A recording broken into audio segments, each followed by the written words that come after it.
Excerpt from an interview with Private Gursev al-Khatib, Frontier Wall Guard, Sector 3. It was the strangest thing I've ever seen, I'll tell you that much. At first I thought maybe it was just the usual heat shimmer, but then I remembered it was nighttime, and then I thought, hey, maybe it's a weird reflection from the moons, reflecting off something on the ground, maybe a real big lizard or some stones. It was beautiful in a way. But the way it shined right up into the sky, and with so many colors. Beautiful, yeah, but terrifying. I've never seen anything like it, like I said. But then it started moving. So I got over to the Farseer station to get a closer look, and I kid you not, it looked like someone's chicken dinner grew 2 stories tall and flew into the sky. It disappeared so quickly, but the darned thing came back again a little while later, right before I went off duty. What's that? No, I haven't been eating any mushrooms. I've been on duty. This all happened, I swear by Gov's heart. Ask Private Dollywall if you don't believe me.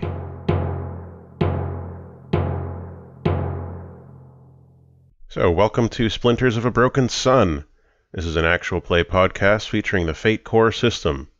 I'm Matt, your Master of Ceremonies, here on the podcast. And let's introduce the cast who are with us today. We're split up a little bit. So, who's with us today, playing whom? Hi everyone, I guess I'm going first today. My name is Kickers. You can find me on Twitter at @BeASpaceCat. I don't know exactly who I'm playing today because Keva is not with Maeve and Emren. But I normally play your lovely Rider in the Blue Team TEAM parent, Keva Jarma. It's good to qualify and clarify that in case people get the wrong idea. All right, for other 2 lovely cast members. I'm OG Brown Sugar, and I play Medb Sentus, normally Mother of Spiders and Heart of the Swarm. But today I'm playing the Plague Bearer, Chosen of Nurgle, as I get over this respiratory infection. Sounds like you're having a lot of fun. I'm enthused. Excellent. And finally, last but not least. Howdy everyone, my name is Michael Blood, and I play Emren Pak on Splinters of a Broken Sun. You can find me on Twitter at GoodSirBlood if you'd like.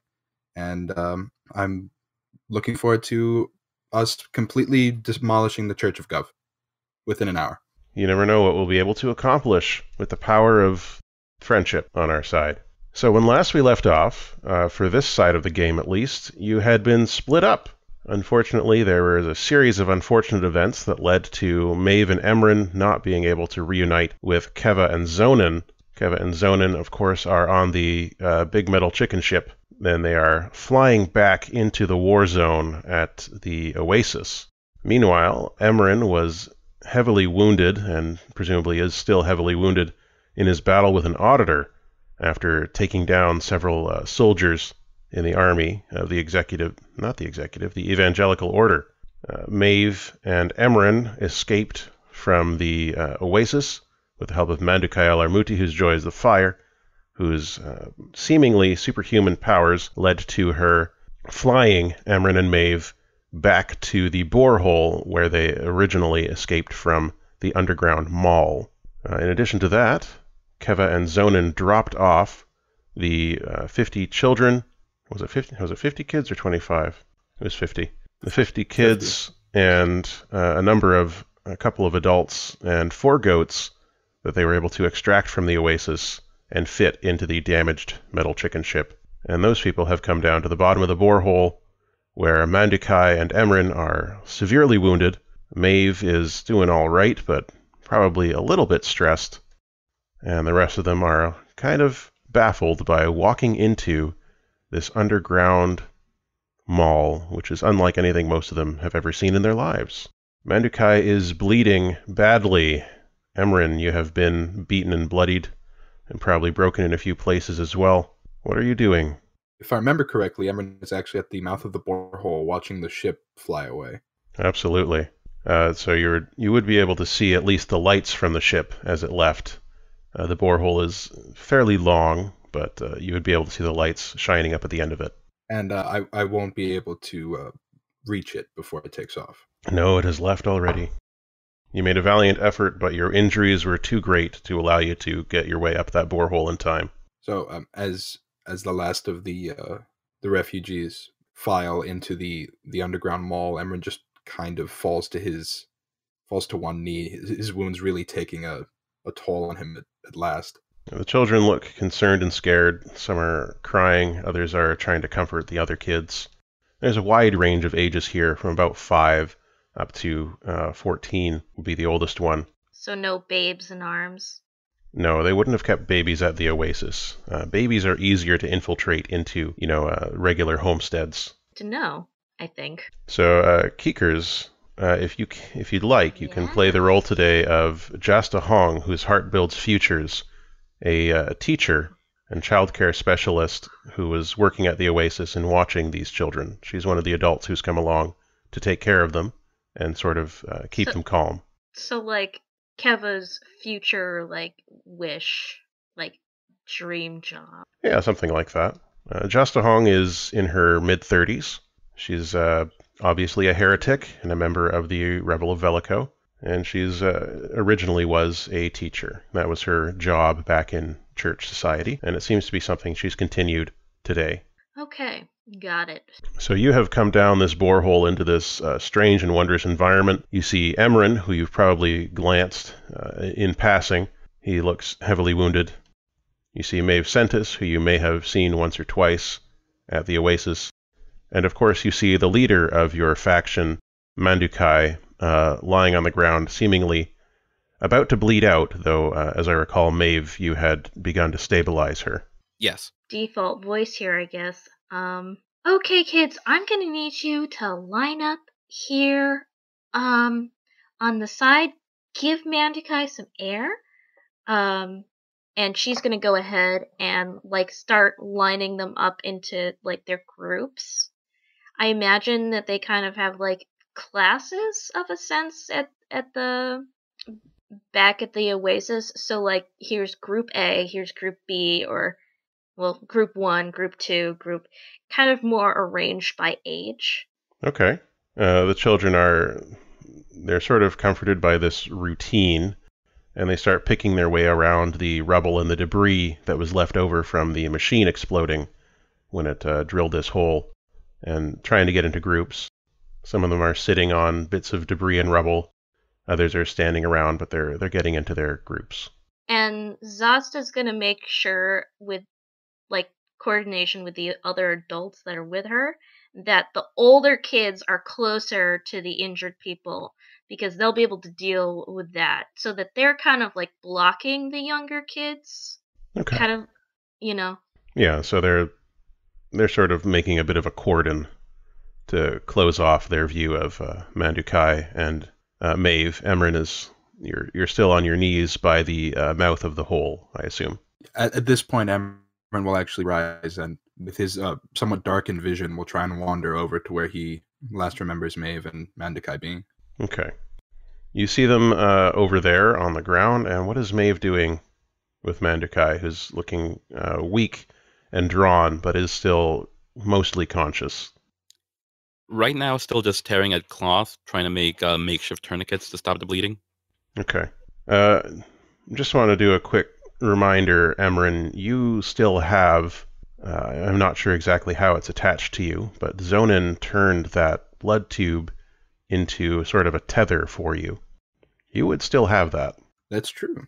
Just a note. So Mandukhai is sort of, it looks almost like she's trying to push your hands away, Maeve, and she's like, oh, please, wait. What is it? There's a note that we intercepted. There was a hunt for you 6 weeks ago. We intercepted the report. It's in... She's sort of gesturing. Her fingers don't seem to be working properly. She's fading fast, but she's gesturing towards one of the pockets in her robes. I'll find the note and just pocket it for the moment. Okay. Mandukhai appears to be pretty much out. Not, like, dead, but on her way there and unconscious. Maeve. Yes, Emren, how are you? Not spectacular, but doing better than Mandukhai. Listen, I still have the transfusion tube from Zonin and Keva. If she needs blood, I don't have a lot of it, but... Would we have any way of knowing whose blood might be compatible? No, but you could... Well, actually, you might have something in your kit. That sounds like something in... what's the word I'm looking for? Herbalist? No. What's your job? Apothecary? That's And the then medic. one. Something an apothecary would have. Maybe have like some type of herbal pH strip. I don't know. Yeah, they sell like little kits online. I bought one once, where you put a little bit of blood on each little dot, and then it will kind of like a pregnancy test or something else. It will like do the little like change or whatever, like it clots or doesn't clot a certain way if it's that type. Yeah, so you would have the ability, I think, to figure that out. Okay, as I'm tying the tourniquets, I'll take a sample from Mandukhai, and then I'll call over whatever adult is nearest to me. Okay? We'll say that's Jasta. Yeah, hi. You're one of the people that came to the Oasis. Look, what do you need? Find me the healthiest people that aren't children, obviously, and bring them here. Well, okay, we don't have many people to spare, you know, they have to take care of the kids, but I'm sure anyone would be willing to give Mandukhai blood. So then Zasta kind of like goes rounding people up, you know, who know their blood types or what have you, to say, we need to, Mandukai's over there and she needs blood.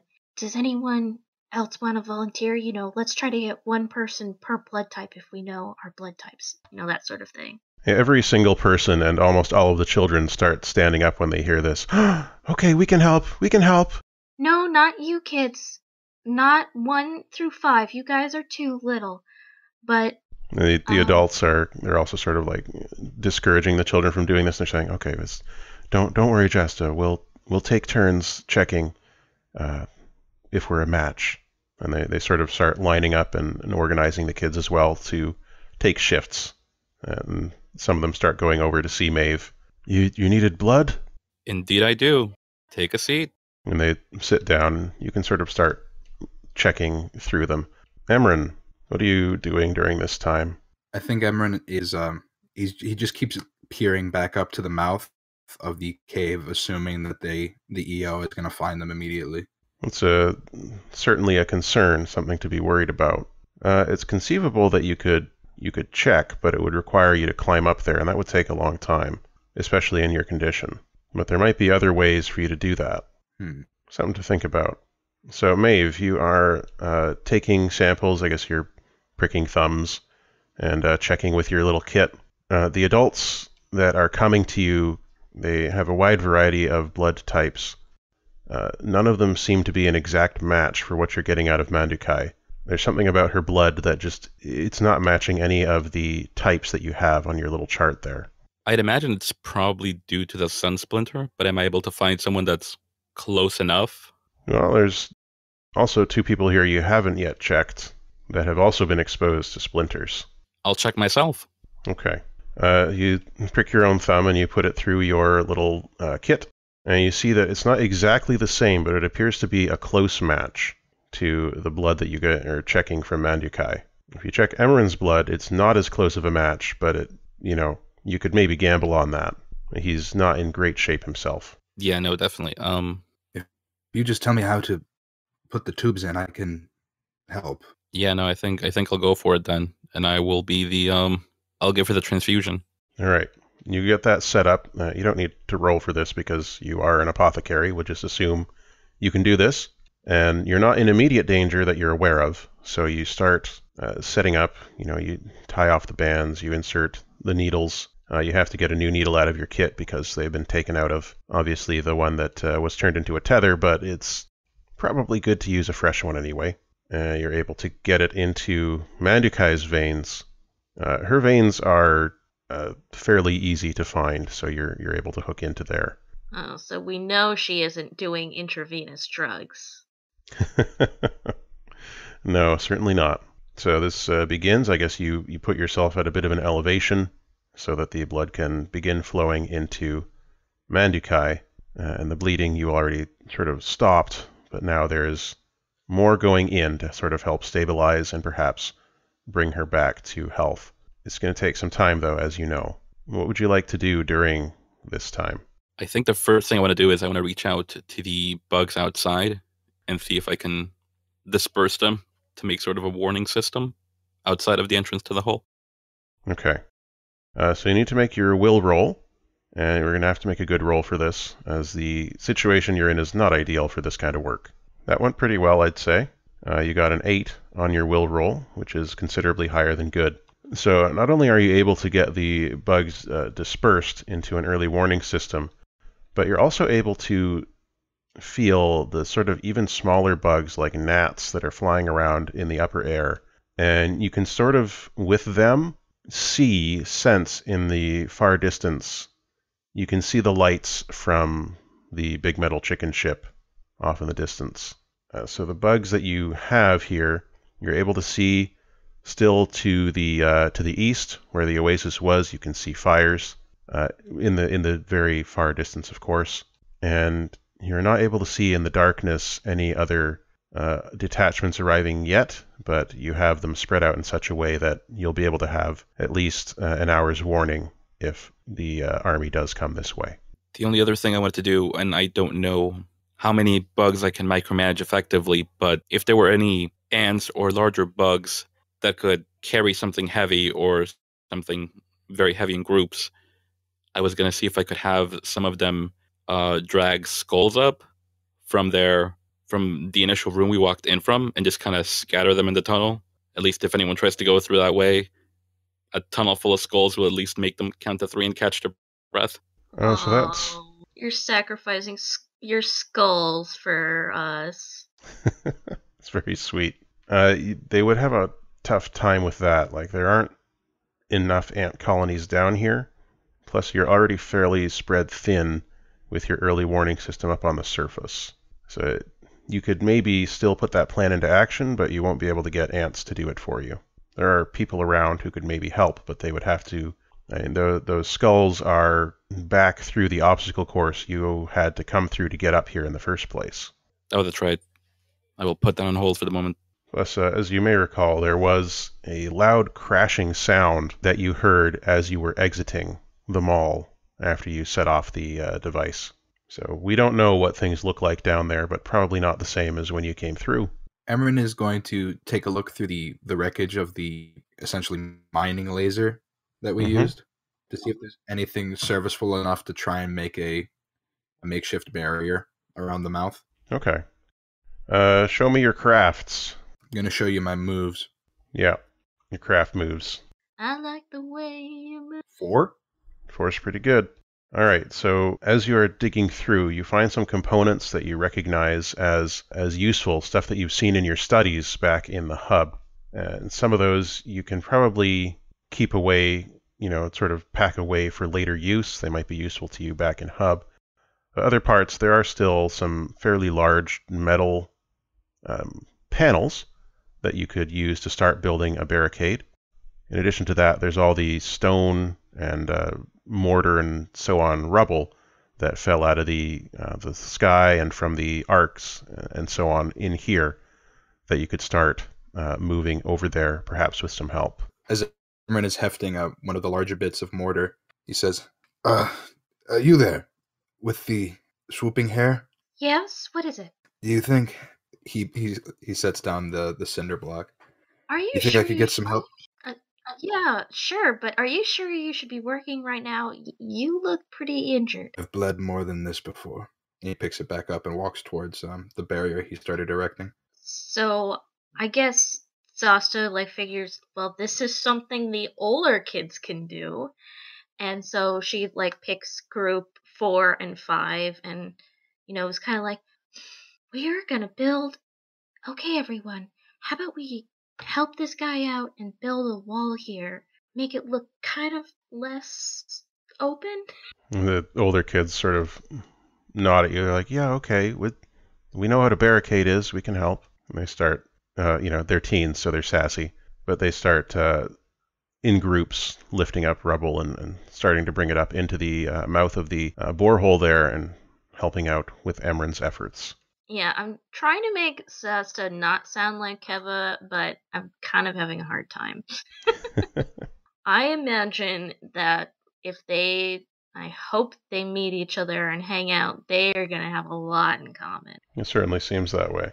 We should leave some semblance of a doorway in case the others manage to get back. Don't worry, I've thought of that. And he grabs one of the bits of the the chassis of the mining laser and just dumps it on top. Okay. It's starting to look pretty well filled in. It's going to take, maybe an hour or so to build a good barricade here, but you're well on your way. Mandukhai is still out, but you notice that she's beginning to look better. I'll keep transfusing until I feel like she's stable enough to get along without it, not necessarily trying to bring her back to consciousness. Okay. Do you want to check out that note, or are we just going to leave that? Oh yeah, no, I'll read it now. Okay, just checking. So you open up the report, and you can start reading through it. You can see that there is a lot of information in it. It appears to be a full report of the hunt's attempts to track you down. There are a number of details in it that would probably be concerning or upsetting for you. I'm just going to link this to you in the Discord there once I find it, because I appear to have lost it, but don't worry about that. There it is. Now this has some spoilers from the side story that you won't have heard yet, but I'm just going to put it in there for you. Oh good, it's too long. I hope River Song doesn't show up and slap us in the face or something like spoilers. I'll put it in chunks.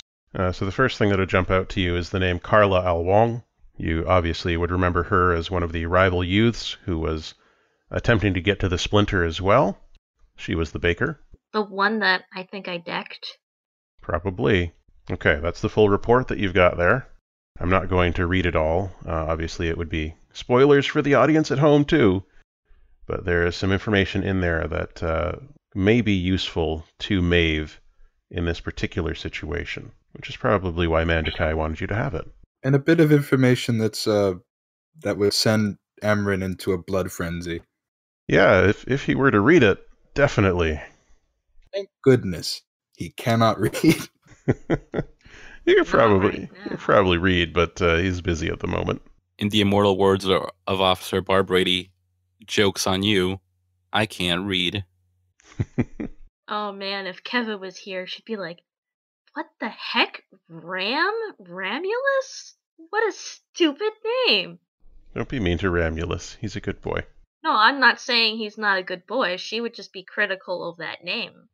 Did he have a twin brother, and were they sired by a she-wolf? It's entirely possible. There are other seekers out there, and they might have large wolf companions who are good friends with this ram. So we were talking about I know, Remus. No, I was joking. We were talking about if they ever found us the ram, or if they find us the ram, and Jolly hanging out. The BFFs. Yeah, I actually started researching more about those hybrids. Apparently, if it's a female goat and a male ram, it's more viable. All right. Well, next time on Splinters of Broken Sun, hybrids. Hey, I imagine for some reason, we're in a dystopian or alternate world. That stuff is totally all over, what is it? The Catching Fire and Mockingjay. Mm-hmm. And the Hunger Games. And then the book that I've talked about before, The Wind-Up Girl. And then, I guess this doesn't count, but Avatar: The Last Airbender. They do like their hybrid animals. Maeve, so the fourth paragraph should be of most interest to Maeve in this particular situation. And I don't know if you want to leap to a conclusion yourself that you think Maeve would reach, or if you want to roll and I can help you out with it. I think I'll roll for it. Okay. So let's see what that would be.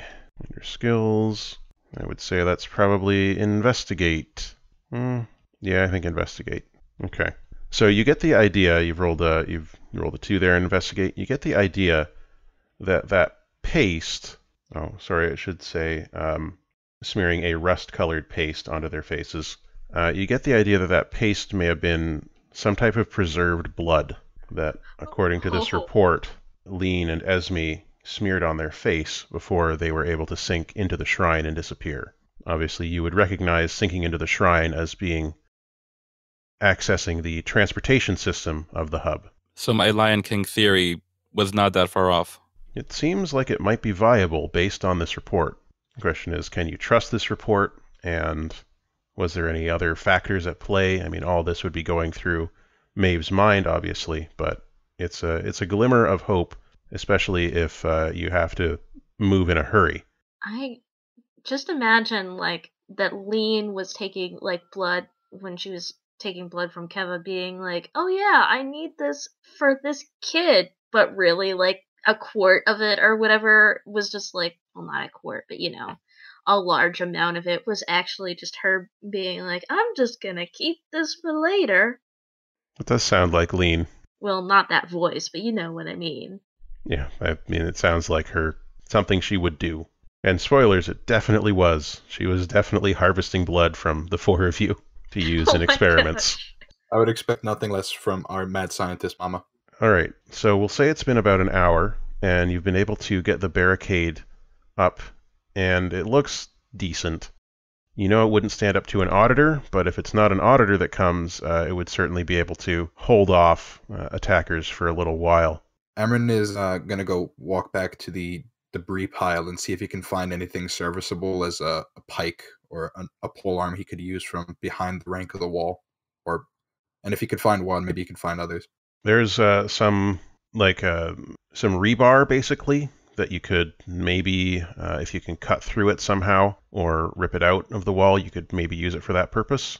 Other than that, around here, there's not much else that you could use. That shouldn't be too Gotcha. hard for our strong boy. And then he collapses the entire second floor onto the heads of everyone here. Whoops. That's about my run of the mill. I show up, turn things on, and then things explode. Not the worst sequence of events. Always push the big red button. I sure did, brown sugar. So Mandukhai looks like she's still going to require transfusing for a while. She lost a lot of blood. You sort of theorize that maybe entering that state that you saw her in when she was fighting the auditors might also take a toll on her. So she appears to still need time to recover as well as blood. But it might be a good idea to start moving, because you don't know how long it's going to take you to get down to the transportation system. If we need it, I can carry her. You've also got 4 goats here. The goats can carry her. Goat gurney. That's an idea. You could probably try and whip one together. Emren sets to finding a bit of cloth in any clothing stores that he sees nearby. People, like, there are no stores up here. This is the top area. You'd have to get further down to get to the stores. But people immediately offer, like, their cloaks and layers of clothing and stuff once they realize what you're trying to do. And some of the younger ones who are more inclined to the building stuff come to help you out as well. Awesome. Emren would immediately try and fabricate a gurney that could be supported safely by the goats. Okay. I'm not going to make you roll for that, because this is the kind of thing that you are trained for as a blacksmith.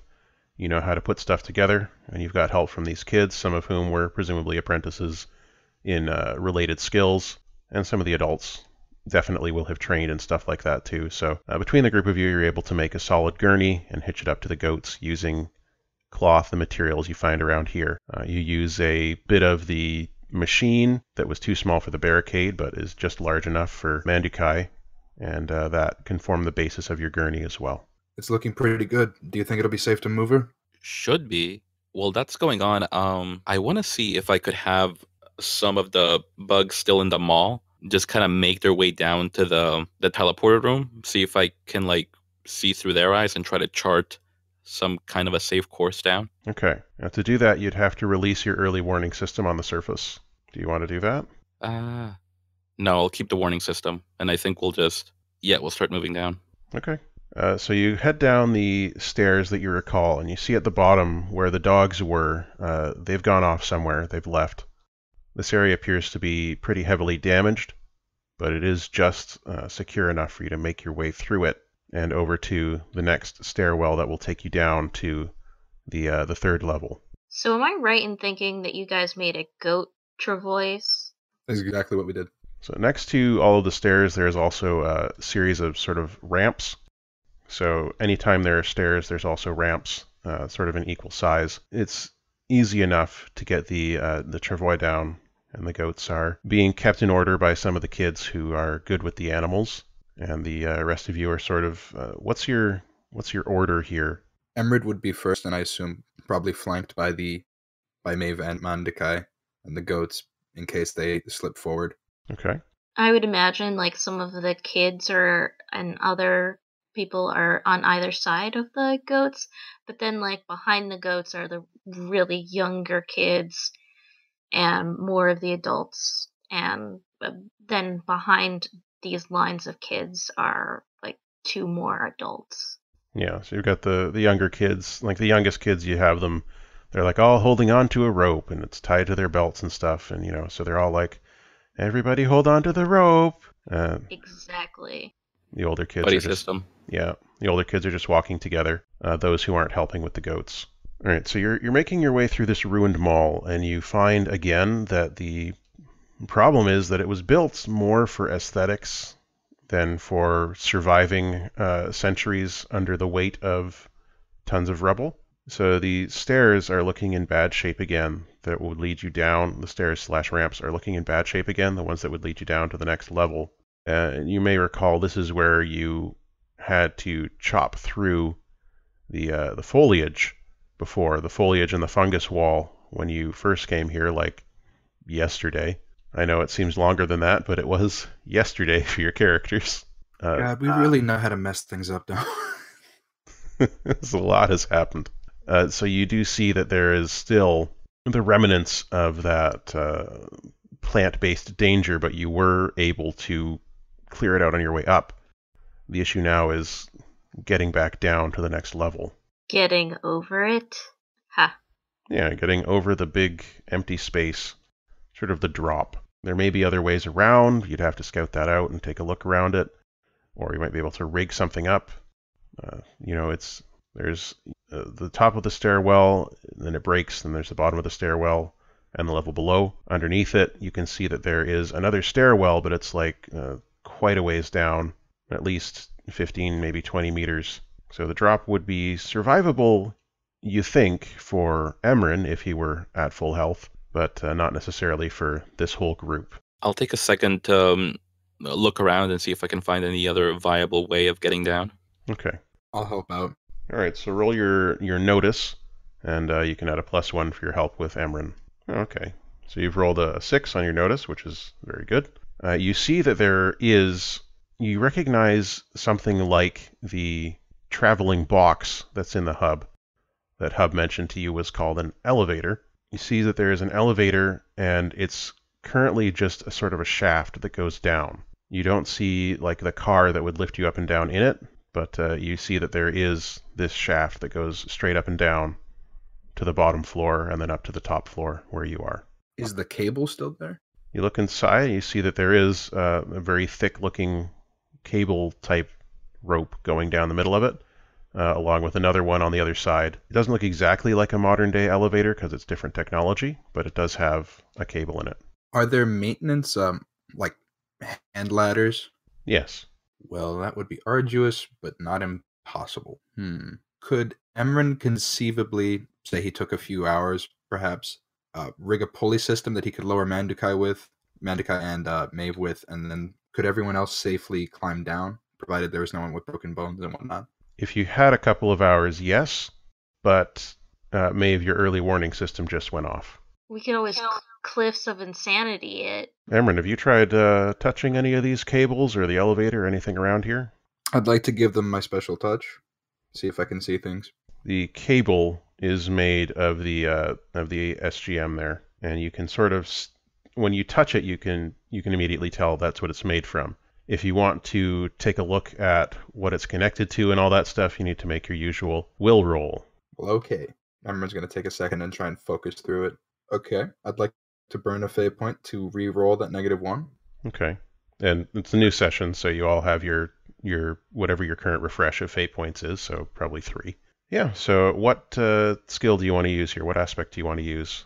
I think the aspect that I'm going to invoke is I see through the shells of my dead gods. Yeah, that makes sense. Okay, give it a shot. 3. That's considerably better. You are able to move your sight down through the cable, and up at the top you see that there is indeed a pulley that's intact. It's a high-tech pulley, but we'll just call it a pulley because that's what we and the audience will recognize it as. And down at the bottom, you can sense that it is attached to a large weight that you can't quite make out, but you would guess is the elevator car. Do I get the sense that it's not going to budge unless I can control the descent myself by separating the cable from the car? Well, you could... sorry, I had to cough there.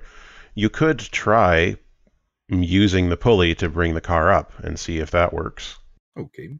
I just had like a musical theater moment where I imagined the music from Les Mis when Valjean is being very strong. Dun, like the dun dun dun dun dun dun dun dun. You know that music. Yeah. So emboldened by musical theater, Emren is going to lift the entire mall. Perhaps not the mall, but you could maybe give it a try to lift up the elevator car down at the bottom there. And that's still going to be, in this case, will to bend the SGM to your will here. It's going to happen. I feel it. I believe in you. I just imagine that Emren is kind of staring at this. Ooh. You are able to, it's tough for you to do this, and I mean, you're in rough shape, but you're able to sort of arduously pull the elevator car up and sort of see the doors open when they arrive as if it were a mechanical thing. Obviously, there's no electricity at the moment, but the doors open up, or were already open. You can see that the car in there could probably hold about 15 people if you packed them in. So I imagine that like while he's staring at this, Zasta kind of comes up to Maeve a little bit and is like, "Hi, what is he doing?" Bending the metal. Oh god, I thought you barked. You can hear the feral dog somewhere in the distance in the mall, chasing something. Sorry about that. I think it's the mailman. Chasing the mystical mailman. Told through the ages around non-existent dog campfires. I mean, we don't know what these dogs have been up to. Dogs are fully sentient, I'm convinced of it. So Maeve, up on the surface, your bugs have sensed someone crossing your threshold that you've set up. And that gives about an hour until whatever this is reaches the borehole or is able to come down to the bottom of the borehole, that is, assuming they're coming this way, which, from your system, they appear to be. It's a large group. You would say about 20 to 30 people. That's more than I can stab. Am I able to make out anything more about them? Like, are they wearing armor, or like, are they information? There are heavy footfalls and there are wheels. Like, so much of me wants it to be Keva and Zonin with some more people that they saved. And these are coming from north. Dang it. Are you keeping this to yourself, Maeve? For now. Okay. Does Emren get the elevator car up to our floor? Yeah, it's there. The doors are open. As you saw, you would sort of guess maybe 15 people could go in there at a time. It's going to take a toll on you to raise and lower this, though. I can get this down to the bottom floor maybe 1-2 times. 3 would be pushing it. If it comes down to it, I can carry maybe 1 or 2 people down the ladder. We have to do this now, Maeve. Absolutely, yeah. I think I'll take... I mean, I'm tethered to Mandukhai, so I think I'll go down with her and as many kids as we can cram in there. Okay. Yeah, Zasta and the other adults are gonna, like, put in the youngest kids. Like, basically all the kids that aren't gonna be able to climb down. Okay. So with the youngest kids in there and 1 or 2 adults, plus 4 goats, a travois, Maeve, and Mandukhai's unconscious body, you're able to get... we'll say you can get group 1 kids in there along with you. So you've got about 10 of the kids plus that other stuff. The kids don't take up as much space. It's uncomfortable, but you're able to make it work. And Emren, you can lower it down. You can already feel yourself beginning to get too worn out from this, like it's really exhausting in your current state. But you're able to lower the car down to the bottom floor. And then the kids, the 2 adults that are there, and Maeve and Mandukhai and the goats get out.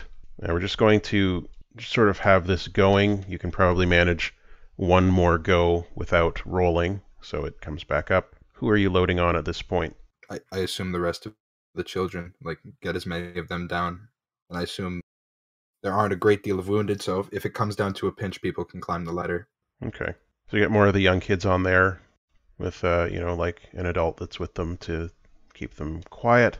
You lower it back down. How is this manifesting? How is this strain manifesting on Emren, on his attitude, on his face, on how he's feeling? What does it look like when he's doing this? So Emren typically has a face of placidity until he's fighting, and then it's horrifying. But what happened is he's mainly, before building the barrier, he had wiped blood off his face, and a few of his cuts had like started to close. He's a remarkably fast healer. He's already starting to feel better. Not great, but the strain of this is actually like opened cuts on his face, and he's just actually looks like a visage of horror. It's like he's bleeding from his face. His eyes are going red. He's obviously got a nosebleed. Regular psychic stuff. And every muscle in his body is taut, and he actually might be ripping his shirt. Yeah, why not? Just from the sheer strain of it. Doing a bit of hulking out there. This is scary for the kids, and for some of the adults as well. Yeah, Zasta has already taken 2 steps away from Emren. And the kids is like, Zasta, what's he doing? What's wrong with him? From what I can imagine, when Mandukhai becomes the joy? Yeah? I think something similar. Oh. This doesn't look as pretty as Mandukhai, though. Emren actually smiles at that through the horrible pain. The smile quickly becomes a grimace. The kid takes another step back. So it gets to the bottom. More of the kids get out. There are now about 30 kids left. Plus, I think there were 10 adults total, so there are probably 7 adults, including Jasta, left. Then you. It's possible that you could do another trip, maybe even 2 trips, but it's going to cost you some consequences to do so. As people come down, I'm just going to shepherd them to the portal room. You start moving them through. The kids don't want to go anywhere right now because there are all those skeletons up at the top of those ramps. And then there's, the glass doors that you came through. It's scary. Now, if we remember, Zonin, or as they probably have now associated him as the hat guy, told them that there would be scary decorations there. He did tell them that, but the kids now seeing it are like, yeah, those are definitely skeletons. Oh no. Emren, what are you going to do? So Emren wiped the blood from his face so he can just see clearly, or as clear as he can. Actually, I guess he wouldn't need to do that, actually. He probably does it anyway, out of habit. He says, I can get it up maybe 1, 2 more times, but I think the rest of us are going to have to climb after it. Jasta, is that going to be all right? Is there anyone who can't climb? Zasta kind of turns around and takes a mental inventory of who she thinks she can climb down and who can't. And I don't know who can climb and who can't, but... Well, Jasta would. So there are maybe about 5 of the older kids who could manage it, you think.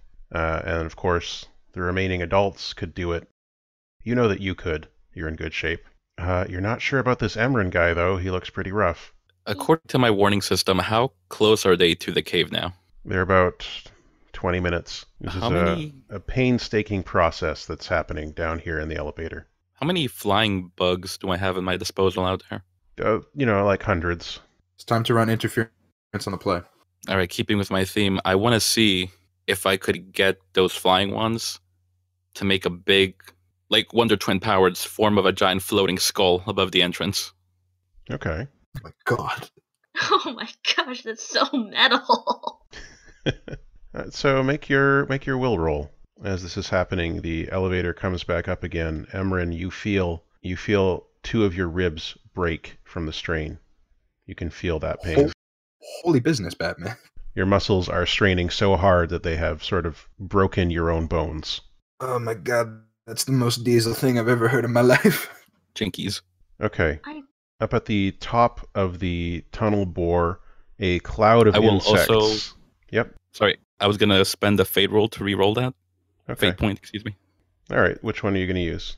I think I will use the bond. Emren and I are forged by the blade, undone by the blade, because not only do I have to buy him time, but I also feel a little bit useless down there, since I'm not good with children. Okay, go for it.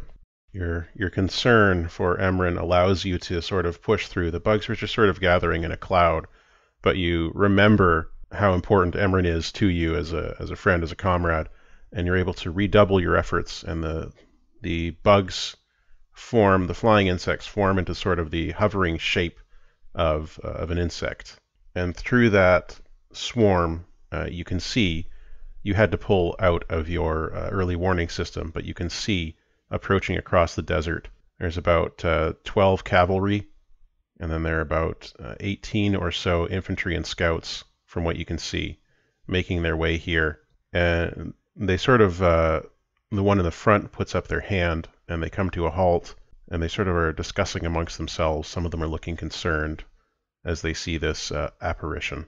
So it looks like an insect or a skull? It's a skull made of insects. Now for flavor, and I will definitely roll for this again if I have to. I don't know if they'd be light enough, but I wanted to like open the mouth and then just have them buzz as loud as possible. Yeah, you do that, and they make a loud buzzing noise, which causes the skull to sort of vibrate as well, because they have to flap their wings harder to make louder buzzing. It looks sort of like a fuzzy picture on a screen, like it's doing that thing where it's the scan lines are going through it, as the insects take their turns buzzing harder and harder to try and make this cacophony. You see some of the soldiers take steps back, but there are people in there as well that are sort of trying to rally them and trying to keep them moving forward. You can see people opening and closing their mouths. The one in the front has turned away, but they are gesticulating emphatically, and it's starting to work. So you've bought some time with this apparition, but it doesn't look like it's going to scare the army away. Just there's a bit of hesitation there. All right, I got an idea for my next go. All right, the elevator is back at the top. Emren, you are holding on, but you take the consequence, the minor consequence, broken ribs. Is the snapping of the ribs audible? Sure, why not? Oh gosh. Like Zasta totally like just looks at you like He just screams and then like muffles himself because he knows there's people at the mouth that might hear him, or he assumes rather. You start loading more of the kids. We're at group 4 now, loading them in there, and one of the adults goes with them. We're down to like there's let's see, there were 30. So there are about 15 kids left. 5 of those can make the climb. 10 of them probably wouldn't make it. You're still going to have to do one more go if you want to get them all down there in time. But the elevator lowers down. You know, Emren's panting. It's very painful for him, but he's able to keep it up as he lowers them down to the bottom of the shaft. Are there any of the adults down there with me now? Or older children? Yeah, there's some of the adults are down here. Some of the kids are in the like 10, 11, 12 age range now, and they're sort of starting to, after their initial shock at seeing the field of skeletons and stuff, they're sort of trying to marshal the younger kids and singing songs with them, trying to distract them from the horror that surrounds them so that they can get them where you're trying to get them to go. You see Mandukhai stirs. Her lids flutter. I'm just waving my hand towards the teleporter room while being like totally 1,000-yard stare. Yeah, your mind is elsewhere at the moment, but you're still able to make that. And they start moving the kids in that direction up the stairs, and they're like trying to make a game out of not stepping on the bones and stuff. And some of the kids are laughing, most of them are crying or not doing anything as they make their way up there. I have one last gamble with my swarm, assuming I can rally any more of them from up there. It's possible. You can see the army started to move forward again. They're almost here. Since I've got all the flying ones busy with the skull, I think I want to see if I can get all the crawling ones to kind of start coming out of the ground in like the shape of gnarled hands. All right. As this is happening, you can see some of the scouts are starting to fire arrows tipped with flaming rags into the flying swarm, which is starting to shred the giant skull. And yeah, I guess let's do your will one more time. See if we can get those crawling insects into the game. Yeah, you got another 5 there. That looks about right. The crawling insects, your trapdoor spiders, your scorpions and such, start converging on the army and coming out of the ground. Several of them get crushed or stomped on before they are sort of noticed coming in this large group. And you can sort of see there's a bit of panic setting in amongst the army, and they're sort of like pausing to take time to sort of stomp on and crush and roll over these swarming insects. Like, they're wearing leg protections, so it's not like they're necessarily going to get poisoned by scorpions, but they don't want to get stung. They don't want them climbing on them. So they are occupied for at least, maybe another 10 minutes here. Emren, one more go. Think you can do it? Emren will break all his ribs for the children. So, you sort of grit your teeth. You set your hands onto the cable again, and you are straining again. You're like, I've got to get this up just one more time, then down one more time, and then I can stop. And then the pain will maybe eventually stop. It's the sort of idea that's keeping you going here. As you pull it up, though, and you're going to have to take another consequence. What do you think happens to Emren's body at this point? I think at this point, like, maybe it's his body tensing, or it's just like the psychic weight of the elevator. Mm-hmm. But I think that at this point, like, maybe his legs will, if not broken, then sprained, like his knees. He's actually like he is forced down to his knees because of the psychic weight of the elevator. Okay. And what is the moderate consequence that comes with that? I think it's like, I just popped kneecaps, but I don't know how to phrase that more brutally at this point. Okay. You maybe put ruined or something knees or something, and we'll go from there. But there's something with your knees in that consequence, which means your legs are going to have a hard time working if you have to climb down. But you do get the elevator up to the top. One more go. I think, like, Zasta sees him kind of collapse a little bit and be like, you should get on this one. The rest of us can these kids can get on with you. I hope you can control it from down while you're in it. Matt, could I control it while inside? Roll your notice for me. Let's see if you'd be able to figure this out. Or investigate, whichever's better. 2. Okay. You could put your sword through the roof of the elevator and connect it to the base of the cable, and that would give you a line into it. You could make that connection. Emren, like, just completely roughed up, gets up to just kind of standing, looking like he's about to fall over at this point. And as the kids get on, he steps into the elevator, just stretching to keep his hand on the cable. Then he pulls out his sword, sticks it through the roof of the box. Okay. And he just looks like, as soon as it hits the bottom, he looks like he's just going to pass out. His entire body is taut. This ride down is rougher than the last several, so it's fortunate that it's the older kids that are in it, and some of the... No, they didn't send an adult this time. They got all the kids they could on here. So the people at the top are just Jasta, 1 or 2 adults left, and then the 5 kids who can probably make the climb. So the elevator kind of crashes into the ground, and there's dust thrown up around it. Some of the kids sort of are thrown out of it as it hits the ground.